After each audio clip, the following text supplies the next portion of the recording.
Good morning. I wanted to start by explaining that students who completed the lesson that I'm about to demo would have had notes already on the Bill of Rights and other new forms of self-government that the United States used in the beginning of its creation. So this lesson would be kind of a pickup and a follow-up to notes that the students had already had previously. All right, good morning, everyone. As you're logging in, as a reminder, I would love to see everyone's face this morning, but if you don't feel comfortable, turn on your camera, that's completely fine. Just make sure that you're able to utilize the chat if you don't feel like you want to speak out loud today, and make sure that you know where your hand raise buttons are and any of your reaction buttons so I can know you're with me, even if I can't see your face. As a reminder, we have been talking about self-government and how the United States formed post-revolution. And we're going to do a little follow-up today, specifically on the Bill of Rights. So we talked a little bit about the Bill of Rights previously, and we've talked about the Constitution and the problems with ratification of the Constitution. And we're going to discuss today the addition of the Bill of Rights a little bit more. So if you look right here on the screen, you will see that today's objectives include the same standard we've been discussing for a few days. Today specifically, I want y'all to be able to explain the purpose of the Bill of Rights, why it was added to the Constitution, and to summarize some of the rights that we have as American citizens thanks to the Bill of Rights. So just as a reminder, the Jamboard has been shared with you in the chat, and go ahead and click and open that Jamboard and make sure you can access it, because in a little bit we are going to do a little bit of group work in breakout rooms, and y'all will need to be able to access that Jamboard to do so. So I'll give you a minute or two to access that, and I'm gonna slip to the next slide.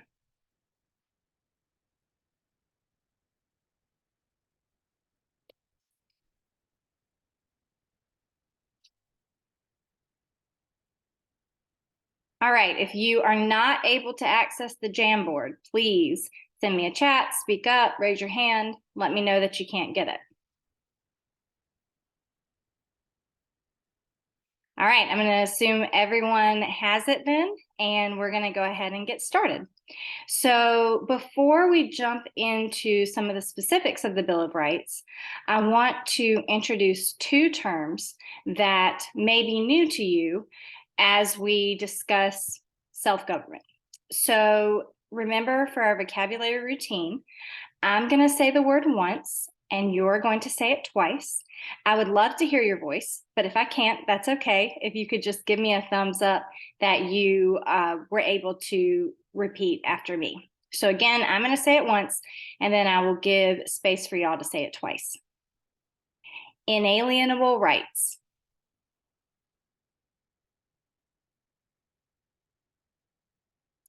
Great. All right, so inalienable rights are rights that are unable to be taken away. And the way that you gain these inalienable rights is through by being born. So it's not something that you earn necessarily. You were born, you have these rights, and we have recognized them as ones that cannot be taken away. So can I get someone to give me an example of an inalienable right, possibly that you remember from a previous lesson?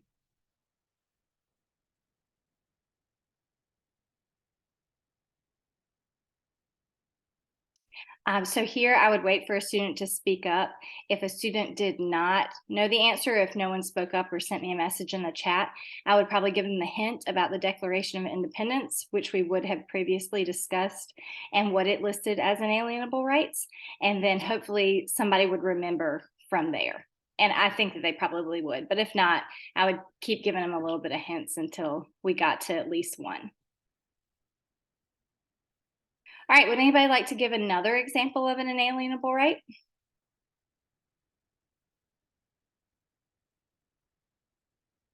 Great. And just as a reminder, when we are given our examples, make sure that we're utilizing one of those sentence frames below. So below, I wrote two sentence frames. We have the inalienable rights are, and for our next one, remember to use limited government means. We want to make sure that when we're responding in complete sentences so we can practice that skill. All right, so just to review real quick, inalienable rights are rights that are given to us when we are born, and therefore they cannot be taken away. Now, we talked about previously in the Declaration of Independence that they were specifically saying that the government could not infringe on these inalienable rights. All right, our second vocabulary term for today is limited government.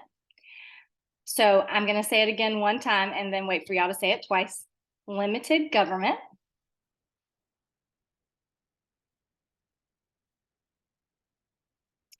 Limited government it means that the government only has powers that are delegated to it by law.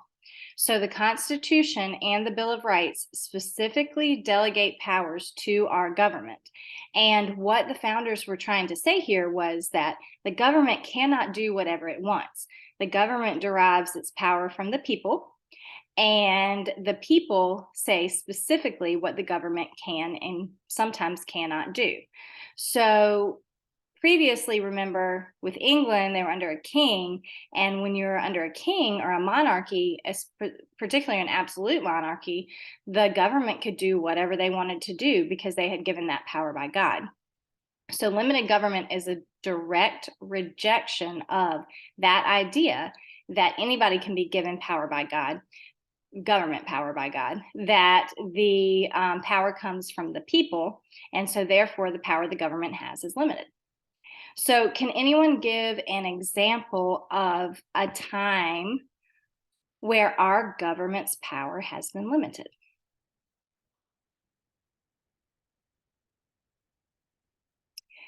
So hopefully here students would be able to connect previously talking about checks and balances and how different branches of government put checks and balances on each other, and how the people hold power over the government by voting. So any of those would be great examples. And similar to previously, if a student wasn't able to get it, I would just kind of give hints until somebody was able to get it. All right, so again, let's review this last one. Limited government means that the government only has the power delegated to it by law. So simply put, the government cannot do whatever they want.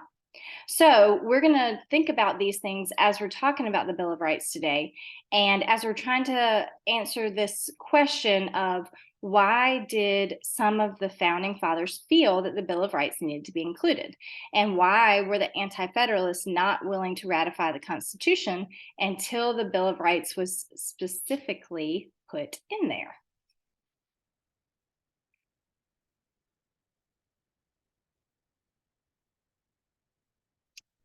All right, so if everyone is looking at their Jamboard, I want to give a brief explanation of what we're going to do before we split out into our breakout rooms. So I'm going to put y'all into breakout rooms of about 4 students, and I want y'all to work together to read the 2 articles that I posted to the Canvas course and talk about them together. So the first link is actually going to have a video. So you're going to view a video and read an article. And then the second link is kind of a picture article. It's going to have images, and it has the actual words of the Bill of Rights, but it also has some explanation about what those mean. So this gives you an example of what the Bill of Rights looks like, but also gives us kind of a layman's terms explanation of it, because we know the Bill of Rights was written a long time ago, and so the language can sometimes be a little bit tricky. So here's what I want you to do. Once you're in your breakout room, you're going to have about 15 minutes, possibly 20 if we need a little bit of extra time, to read these 2 articles. They are short. Watch the little video, which is about a minute, and then discuss these 2 questions with your group. So the 2 questions that I want you to discuss are, who is the intended audience of the Bill of Rights? So who was this written for? And then the second question is, why did the Anti-Federalists insist that the Bill of Rights be included before they would ratify the Constitution? Now, neither of these articles tell you these answers specifically.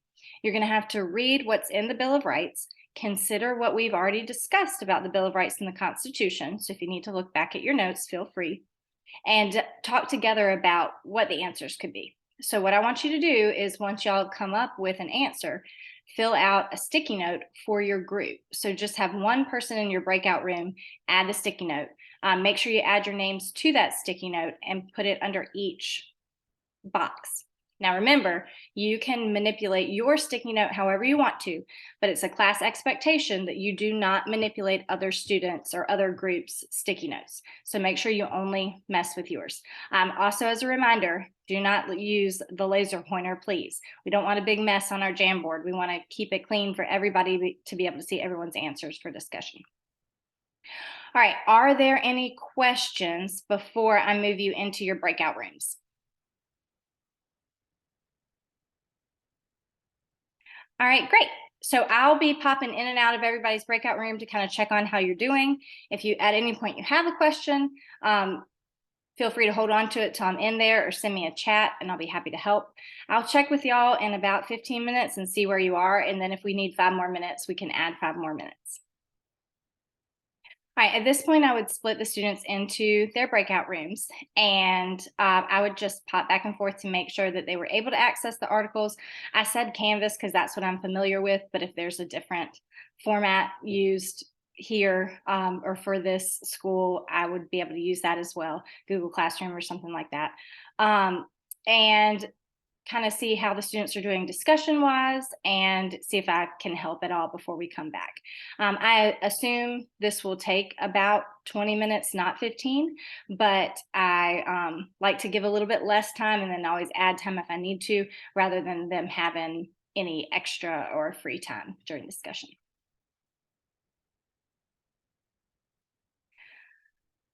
All right, now that we are all back, we are going to have a brief discussion about what y'all read and then what you figured out from what you read and what you talked about as a group.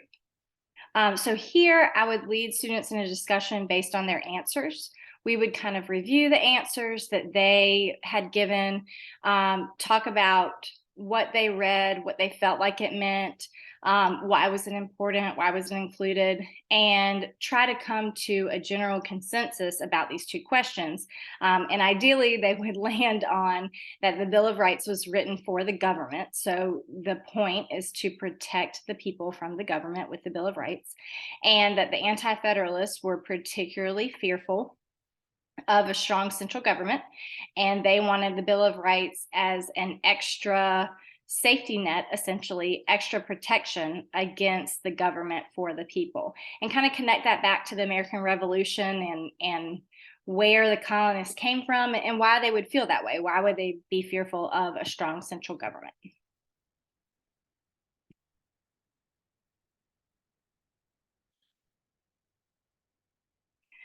All right, now that we're done discussing and we've kind of figured out what the Bill of Rights is for, I want y'all to take your knowledge and apply it more individually. I want you to think about what the Bill of Rights means for you as opposed to what it meant for the early colonists. So the Bill of Rights is still a very important part of our Constitution. There are a number of court cases, criminal, civil, all types of examples in the legal system where the Bill of Rights is applicable. So it's important that you know what your rights are. And now that we've been able to review the document, I want you to take some time to think about what you think may be the most important rights. Now, luckily, you don't actually have to give up any of your rights. But for this assignment, I want you to pretend that you did. And I want you to pick the 3 of the 10 that you absolutely could not live without. Now, I recognize that none of us want to live without any of them. Obviously, that goes without saying. But today, we're going to try to pick 3 that we think are really important. So I want you to refer back to those 2 articles that we've read, as well as your notes, as well as your class discussion, to really think about, of the 10, what 3 do you feel like are most important and can you justify? So you need to explain your choice. And I've got some guided questions for you to do that. So the questions I want you to address are, what right does the amendment give you and why is it so important? So, for example, if you choose the First Amendment, what rights are included in the First Amendment? So we know free speech, but there's some other ones in there too. So what rights are included in there and why is that so important to you? The second question is, what would your life be like if you did not have this amendment? So again, using that First Amendment as an example, what could life be like if you did not have freedom of speech? And then the last one, why are you willing to give up others to keep this one? So if you're going to pick 3, that means you're giving up 7. So why have you decided that these 3 are so important that you could give up others in order to keep them?